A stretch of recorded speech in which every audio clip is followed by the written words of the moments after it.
Mga 1 minuto na po yun. Nainip po ba kayo? Sinong nainip? Habang naghihintay.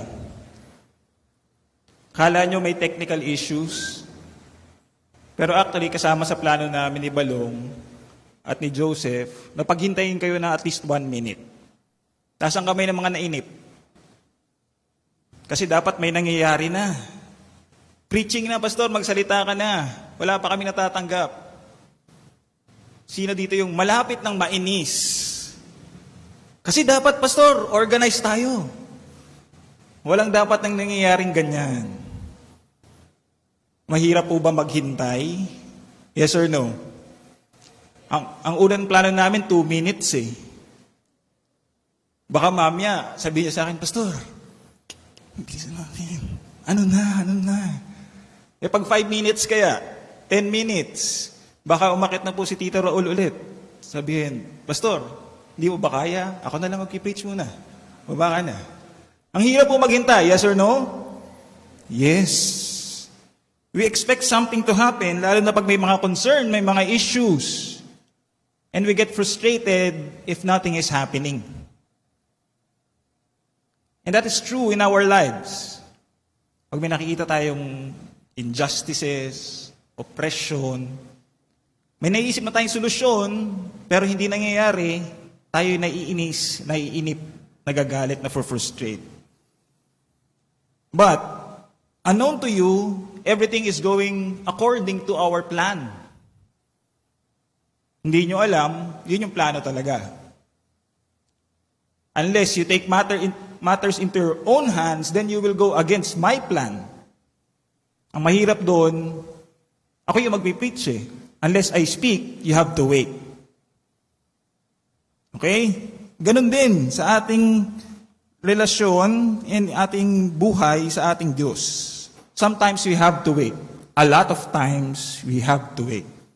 Madali? Yes or no? Yes or no? No. Hindi po madali maghintay. Lalo nang hindi madali.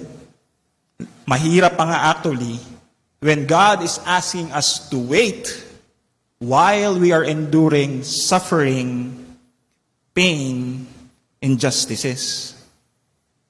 Wala naman pong naranasan kayong pain while you are waiting for 1 minute.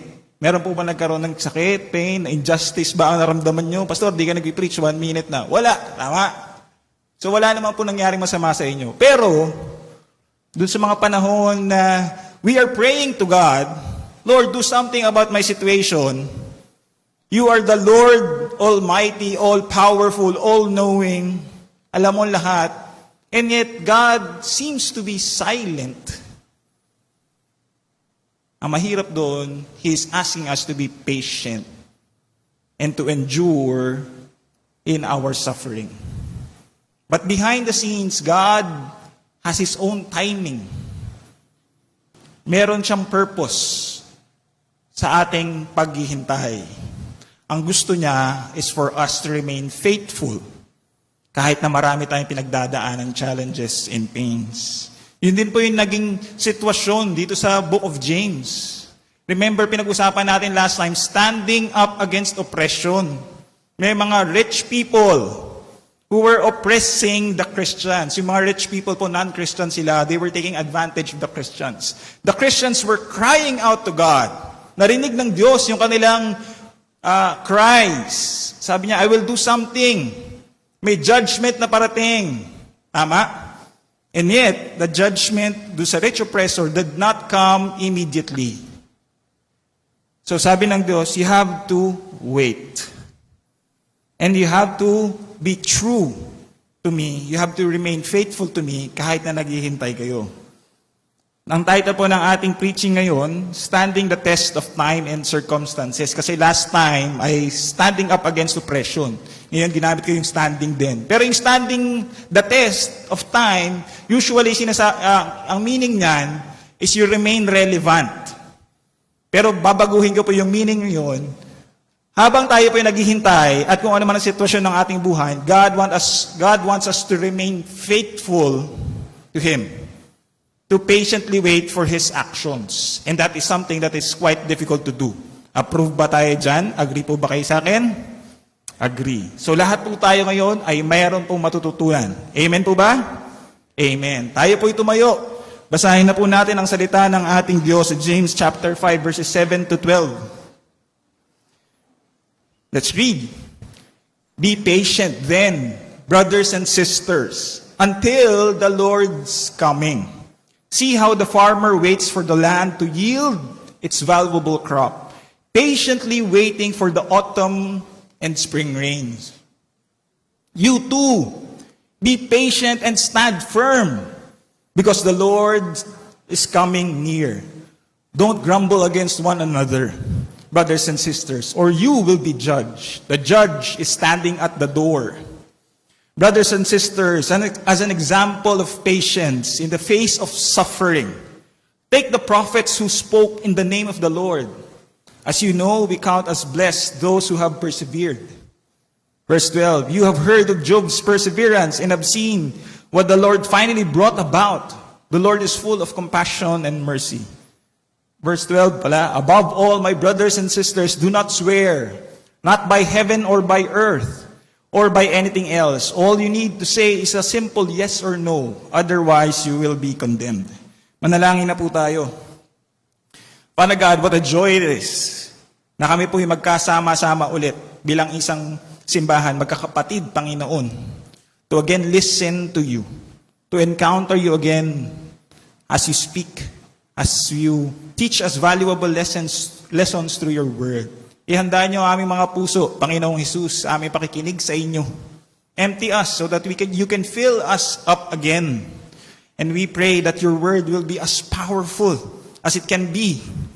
And it will transform and mold us to become better Christians. For us to be able to persevere through trials and to be patient in waiting for you. Bless this morning, Panginoon. And we are excited sa lahat ng ituturo mo. Ito po ang aming dalangin sa pangalan ni Jesus. Amen and amen. Makakaupo na po tayong lahat. Buksan niyo po yung inyong mga Bibles, James chapter 5, kasi connected po yung ating preaching last week sa preaching natin ngayong umagang ito. Last week po, napag-aralan natin, merong mga rich oppressors who were taking advantage of the Christians. Pero ang promise ng Diyos, dito sa mga rich oppressors, ang promise ng Diyos sa mga Kristiyano who were suffering, justice will come. The rich oppressors, meron silang misery, judgment, at manggagaling yun sa Diyos, the Lord of Sabaoth, the Lord of hosts, the Lord of armies will bring something. Hindi in-explain ni James kung ano to, judgment na ito, but it will cause the rich oppressors to weep and to wail. Okay? Grabe yung mangyayari sa kanila. And then, James continues. So, James shifts from his focus from the rich oppressors. He now encourages the suffering Christians. Those who are receiving yung oppression na nangyayari. From the rich, James turns to the restless. Those who are, nababawasan na yung hope.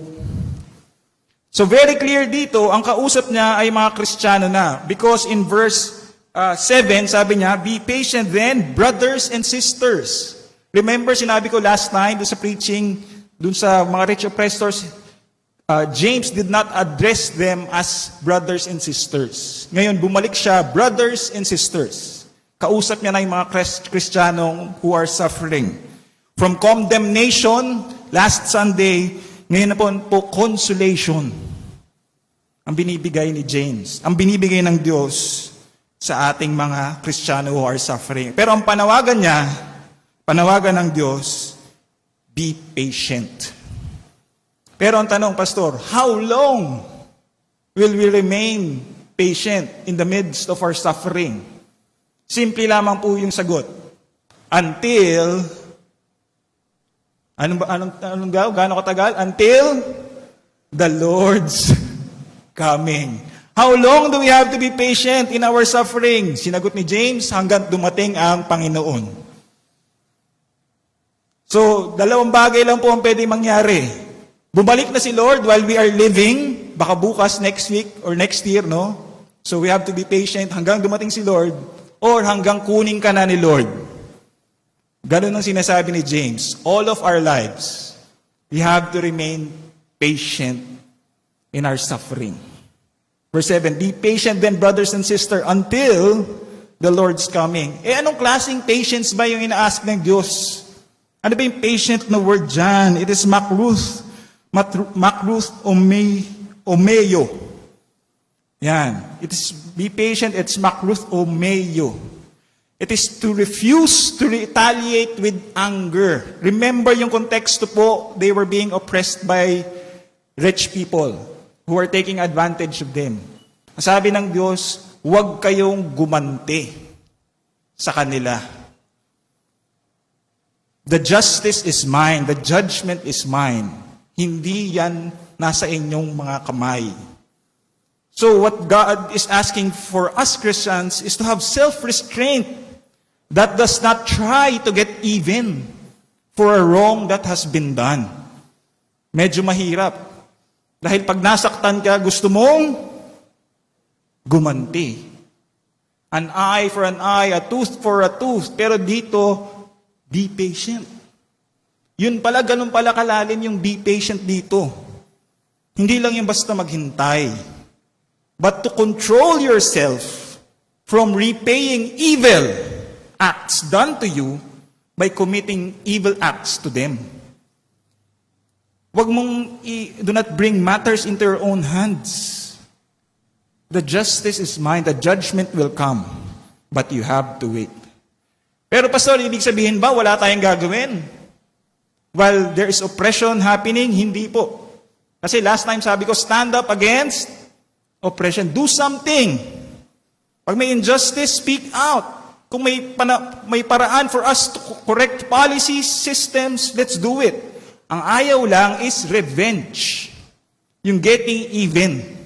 Yun yung ayaw ng Diyos. Kasi sometimes when we get even, hindi mo naman talaga ma-measure eh. Even ba talaga yan? Or most of the time, ang ganti, lagpas. Kesa dun sa ginawa sa'yo. Correct? Tama? Pag kunyari sa basketball, siniko ka. Yung siko ba kasing lakas din? Hindi po. Mas madalas, mas malakas yan. So sa ayaw ng Diyos, huwag niyong gawin yan. Do not repay evil acts done to you by committing evil acts to others. Madali? Yes or no? No. Okay? Pero, sabi ni Matthew Taylor, I'm making this clear again. Kailangan meron tayong action against injustices. Let's read. James urges believers to maintain an attitude of patience while suffering injustices. Though, every effort should be made to improve conditions and achieve justice. Ibig sabihin, kailangan meron tayong gagawin. Hindi pwedeng nakikita nyo na tapos wala tayong kinikilos. So, dapat meron tayong ginagawa to improve the situations, pero still, believers must keep a spirit of patient endurance even in the midst of cruel treatment.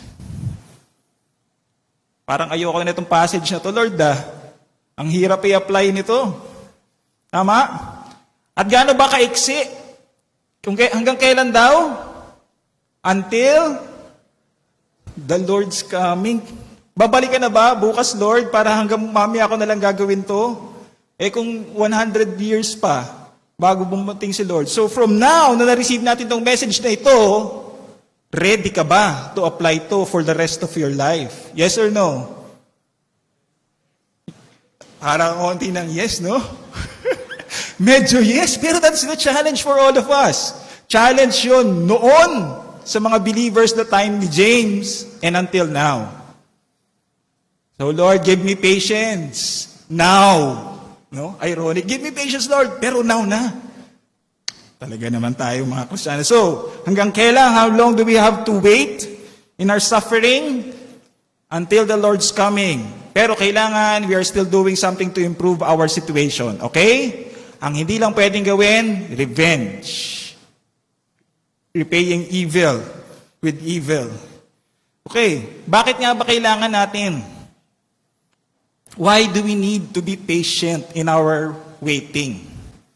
Sinabi niya dyan, you too be patient and stand firm sa verse 8, because the Lord's coming is near.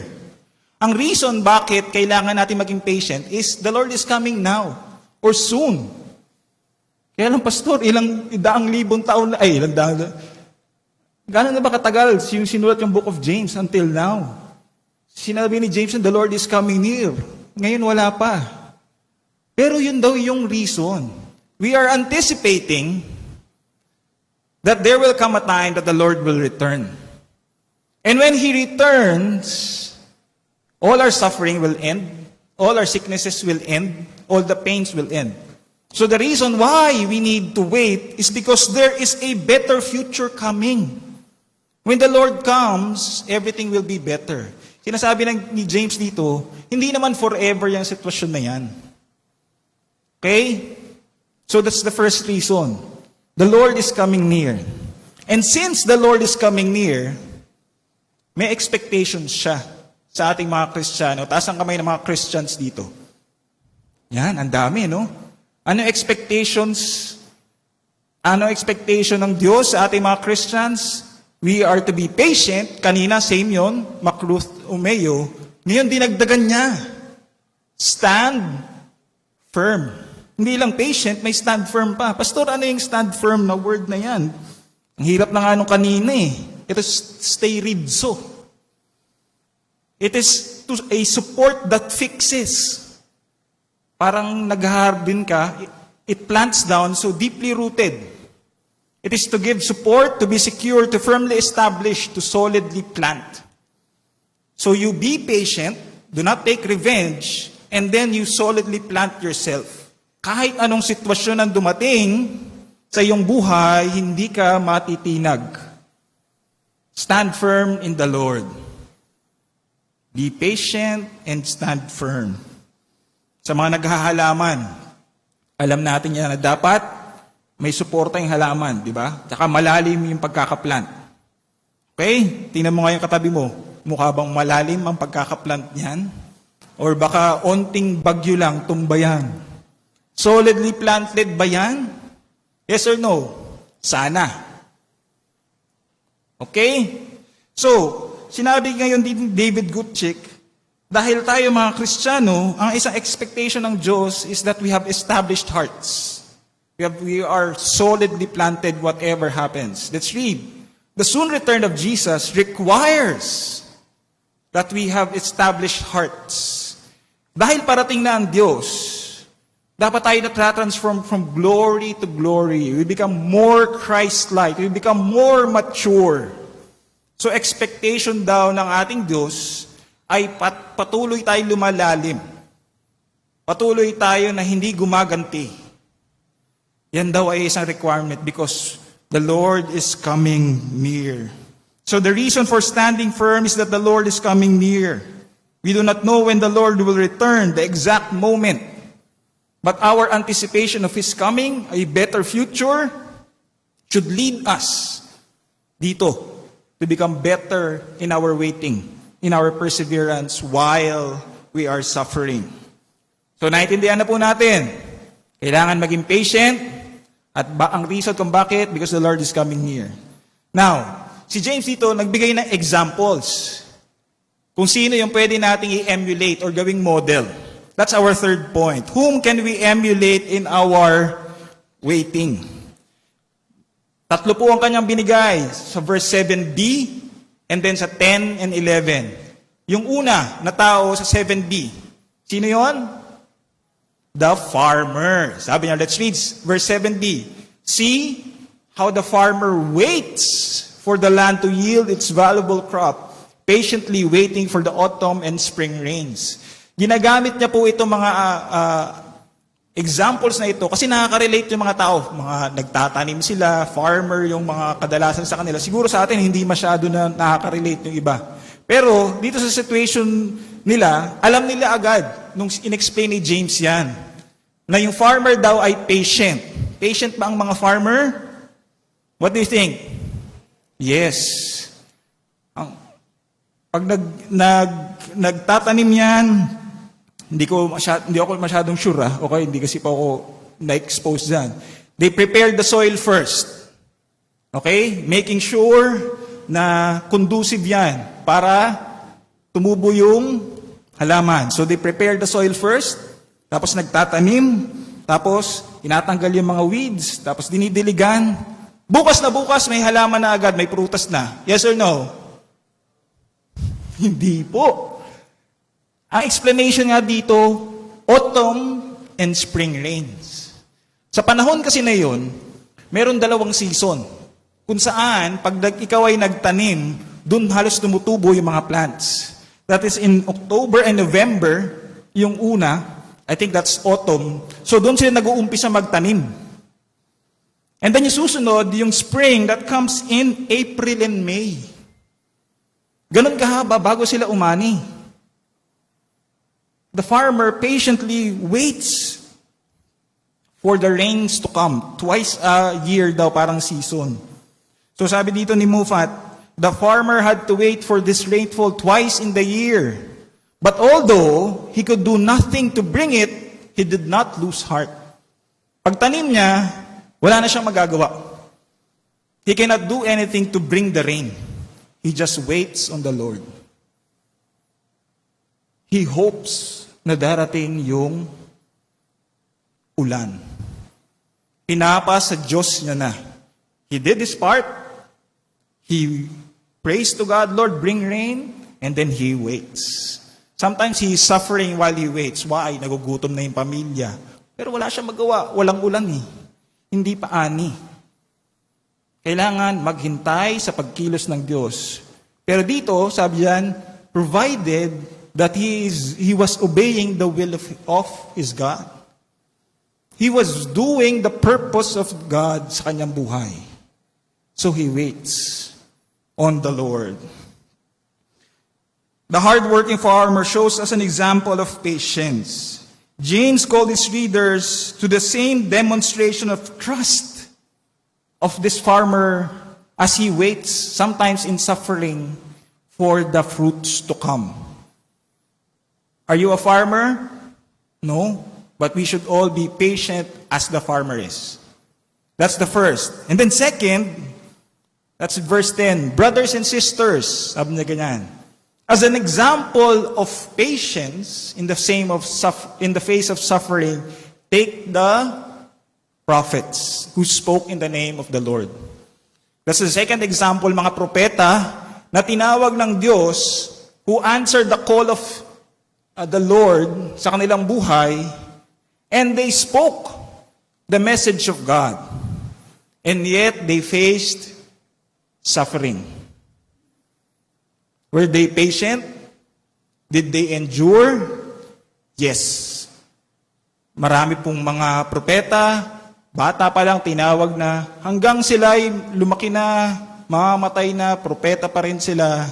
They were still proclaiming the word of God. Nagwa-warn pa rin against the coming judgment. Were all of them successful? Yes or no? Most of them were not successful in the eyes of man. But in the eyes of God, were they successful? Yes, because they were doing the will of God. Pero ang hirap siguro maging propeta. Alam mo na may parating na judgment. Winawarningan mo na ang mga tao. Araw-araw, punta ka sa plaza. Sinasabihan mo, magrepent na kayo. Taon na, walang nangyayari. And you know how difficult it was for the prophets? Si Jeremiah nga, di ba, the weeping prophet, no? Siguro nakakayak talaga kung ikaw yung propeta. Buong buhay mo, binuhos mo para ma-warn lang yung mga tao. Some repented, but most of the Israelites did not. Paulit-ulit yung cycle. Parang naisip ko sa isang propeta, parang isang parent. Sino yung parents dito? Marami.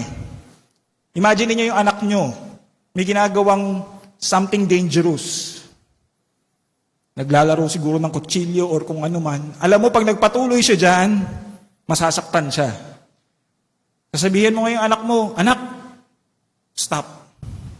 Huwag mong gawin yan. Pero yung anak mo, hindi, okay lang to. Dad, akong bahala dito. Anak, please, stop. May mangyayaring masama sa'yo. Alam ko na eh. Kahit hindi mo pa alam yung future, kung anong klaseng judgment, alam mo, may danger na. Masasaktan ka, anak. Sabi nung anak mo, hindi, Dad, kaya ko to. Now imagine that happening a lot of times. Anak, please, sige na. Stop mo na yan. Pero hindi. Because imagine the hurt and the pain of the prophets as they see the Israelites enduring judgment dahil hindi nagrepent. Yung anak mo na naglalaro ng kutsilyo or kung ano man, ilang beses mo na sinabihan, wala nangyari, eventually nasugat. How difficult it was.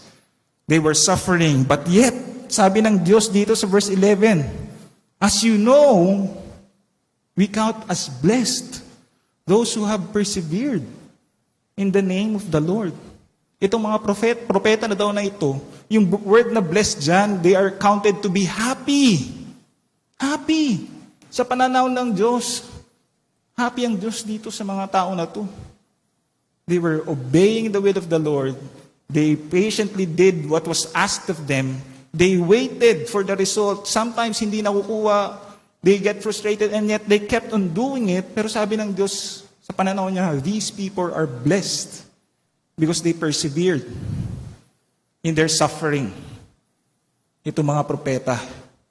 Mukha bang propeta yung katabi mo?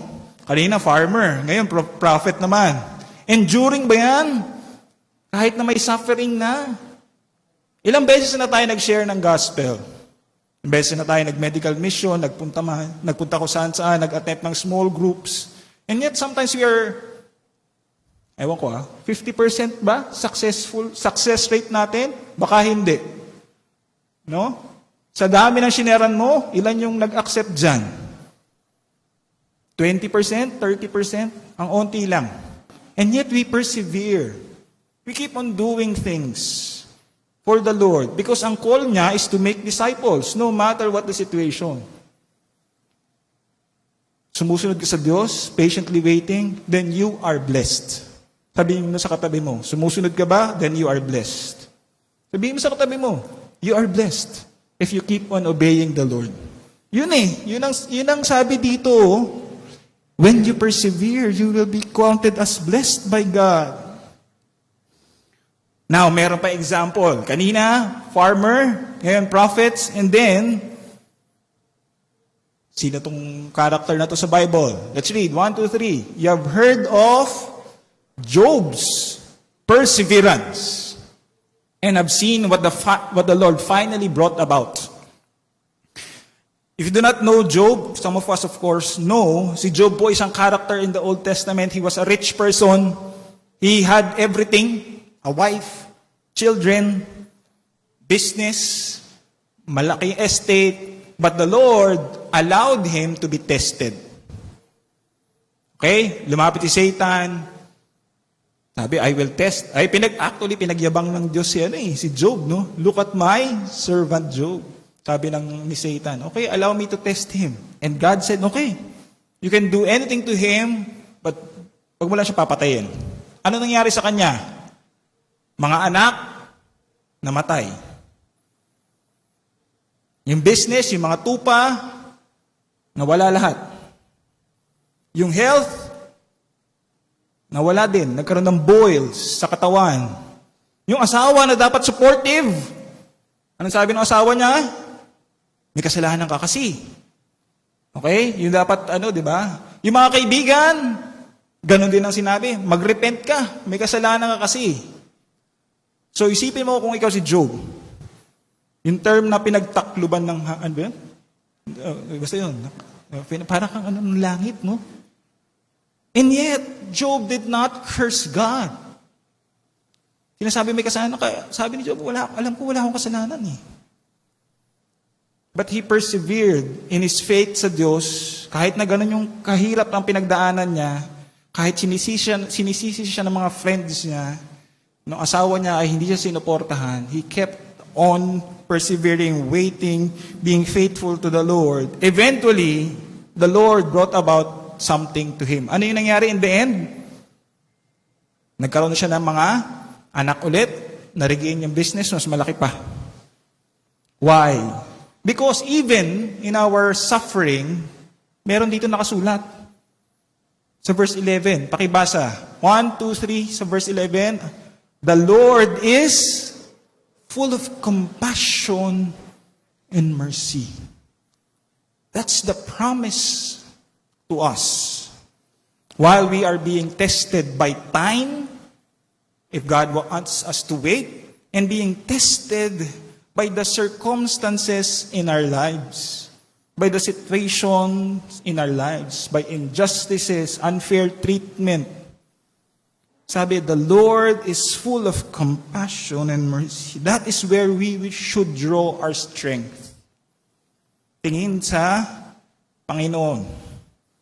So yung tatlong tao dito, farmer, the prophets, and si Job, I am sure they looked to God. And they felt the compassion and mercy of God while they were waiting for Him. Kasi kung hindi ka titingin sa Diyos, I am sure, bibigay ka. All of us will eventually do. Lalo na pag napakahirap na ng challenges na dumarating. Mamaya makikita natin yan. So look to the Lord. And His promise is that He will be compassionate to you. Bibigay niya kung ano yung kailangan mo, yung support na kailangan, and will be merciful to you. Amen? Amen. Now, yung last point natin, what do we need to look out for while waiting? Naintindihan na natin na kailangan nating maghintay. Why we need to wait? Because that is part of being a Christian. We are being transformed from glory to glory. Nagbigay na ng example ng tatlo kung sinong ating pwedeng tingnan, no? Kasi sometimes, di ba, when we are going through suffering, when we see someone, or when we know na meron din pinagdadaanan yung mga ibang tao, na worse pa, sometimes we are comforted, na hindi lang pala ako ang dumadanas nito. So yung farmer, yung prophet, si Job, pinagdaanan nila. And that gives us some sort of hope. Because hindi lang ako yung pinagdadaan dito. Pero dito, nagbigay ng dalawang bagay si James na dapat iwasan while we patiently wait for the Lord. I'm sure marami pa pong iba.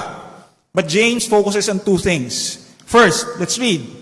Don't grumble against one another, brothers and sisters, or you will be judged. So, from the outside suffering, outside oppression na nafe-feel nila, sino yung pinagbubuntungan nila? Mga kapatid nila sa Panginoon.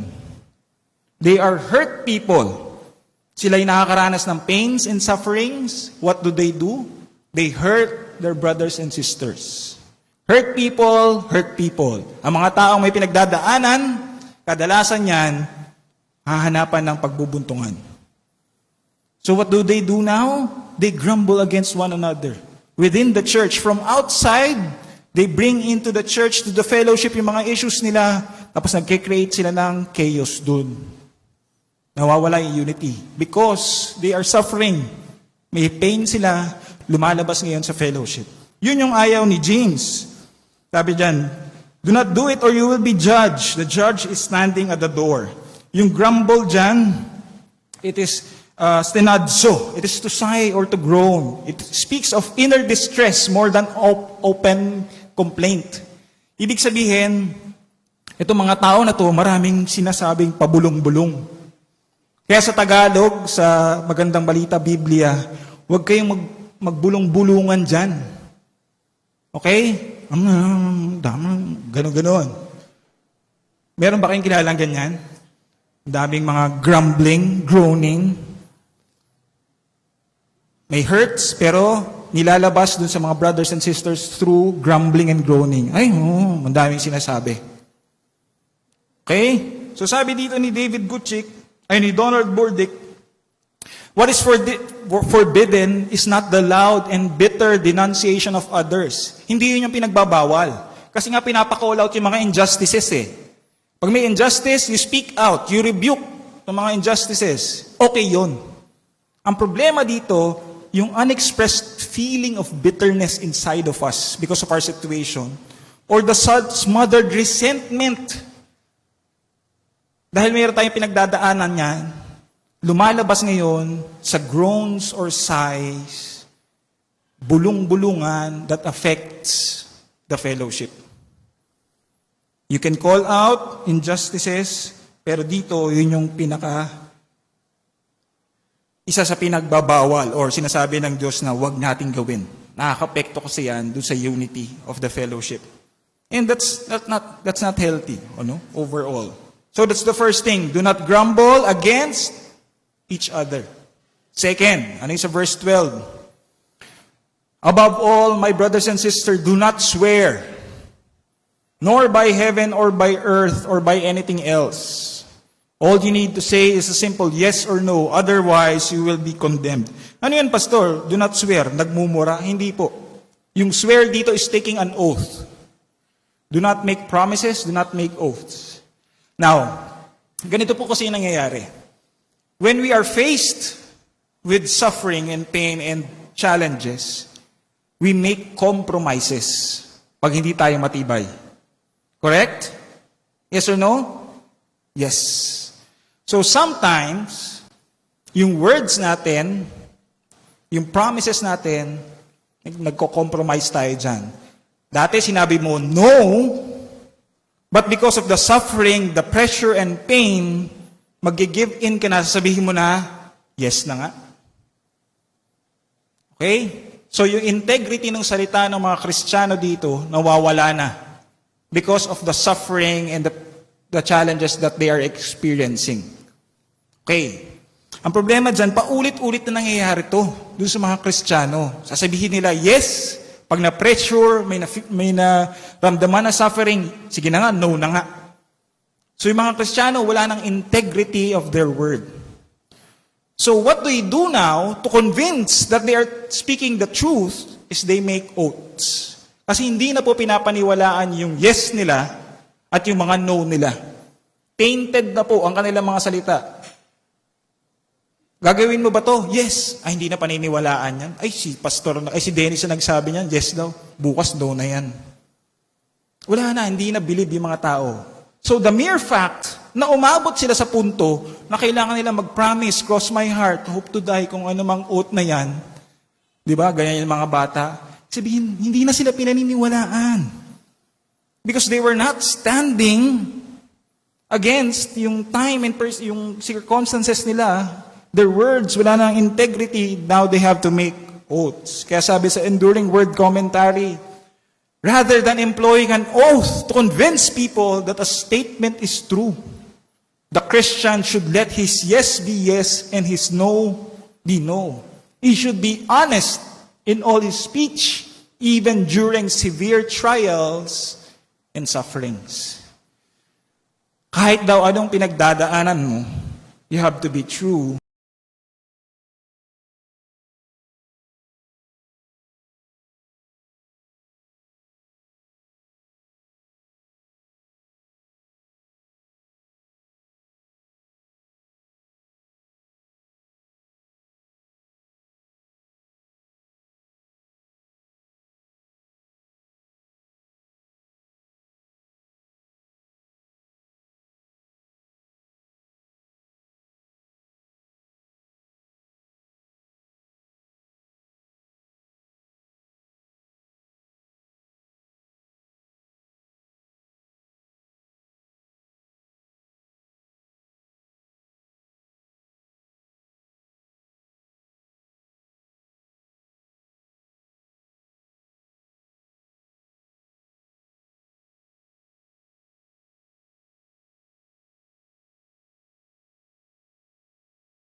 from you, O Lord God.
O Lord God.